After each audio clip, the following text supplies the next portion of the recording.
Bonjour, on se retrouve aujourd'hui pour parler du fronçage d'un vêtement. Comment passer les fils de fronce à la machine, je vous explique tout ça.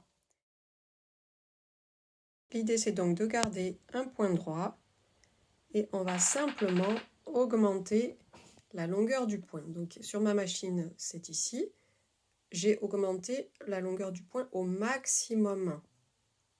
Ce sera plus facile à retirer ensuite. Nous allons donc passer un fil de fronce, ici c'est sur le haut du pantalon Indy, partie devant. Donc je démarre le fil de fronce depuis le premier repère et je me suis positionnée à un demi-centimètre du bord pour être vraiment dans la marge de couture. Et c'est parti, je fais un point droit très large. Là, je m'arrête au centre, je laisse des fils un petit peu longs puisque je vais devoir les ajuster. Et je vais faire un deuxième fil de fronce à quelques millimètres, un demi-centimètre. Je suis pratiquement sur le fil de couture, on va dire à 0,75.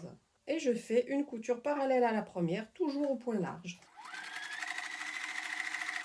Cette fois-ci, je vais prendre mes fils, là mes deux fils arrière, et je vais les tirer légèrement et les nouer ensemble.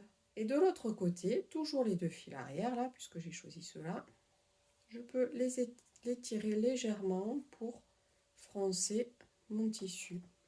L'avantage d'être dans la marge de couture, c'est que si vous avez un tissu fragile, vous n'allez pas abîmer votre tissu en laissant des petits trous.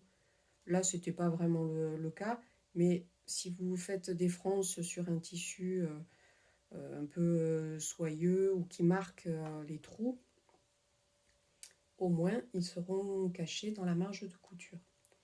Et là, je vais pouvoir ajuster quand je mettrai ma ceinture à cet endroit-là. Je vais pouvoir ajuster la longueur à la longueur de ma ceinture.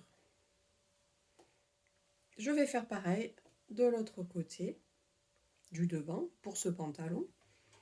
Et puis, il y aura également toute la partie dos à faire aussi. Bonne couture!